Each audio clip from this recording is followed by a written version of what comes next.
खडेकोलावलीमध्ये आत्ताच्या अर्धा एक तासापूर्वी एक फायरिंगची घटना घडलेली आहे. त्याच्यामध्ये एक बुंदी नावाचा एक आरोपी आहे आणि दुसरा एक प्रेमगुंडा. या दोघांच्यामध्ये काही आपसा वादावाद होऊन त्या ठिकाणी आपसामध्ये वादावादी झाली. 10 ते 15 जण त्या ठिकाणी होते आणि त्याच्यामधून एक जण आहे वर्मा म्हणून आहे तो जखमी झालेला आहे. त्याच्या पायाला गोळी लागलेली आहे. सध्या त्याला शिवनेरी हॉस्पिटलला ॲडमिट केलेला आहे. आता आपल्या ताब्यामध्ये प्रेमगुंडा आणि त्याबरोबरचे 3 साथीदार असे 4 जणांना आपण त्यांना ताब्यात घेतलेलं आहे. स्पॉटवरती आपल्याला अजूनही काही फायरिंग केल्याचे काही पुरावे आपल्या स्पॉटवरती मिळाले. आपला तपास सुरू आहे. यापूर्वी या आरोपीपैकी 2 ते 3 आरोपींचे यापूर्वीचे रेकॉर्ड आहे. त्या अनुषंगाने आमचा पोलीस तपास सुरू आहे. सर किती राऊंड फायर झाले काय माहिती? आमच्या माहितीप्रमाणे 2 राऊंड फायर झाल्याची माहिती आहे.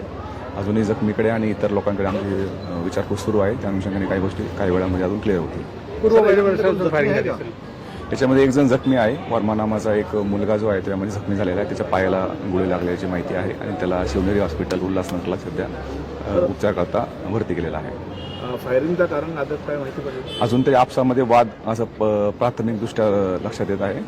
तरी ही माहिती जी आहे जे जखमी आहे आणि इतर काही साक्षीदार असतील त्यांच्याकडून आपल्याला समजून मिळेल. सर वेपनबद्दल काय माहिती देऊ शकता का? वेपन सर त्याबद्दलचा आमचा तपास सुरू आहे. त्याबद्दलच्या काही तपासाच्या गोष्टी आहेत त्यामध्ये आमचा सुरू आहे. 4 लोकांना आम्ही ताब्यात घेतलं. वेपन पहिल्यांदा वापरण्यात आलं म्हणजे माहितीसाठी नाही त्याबद्दलची आम्ही माहिती होती. शरे पण होते तिकडे. ठीक आहे.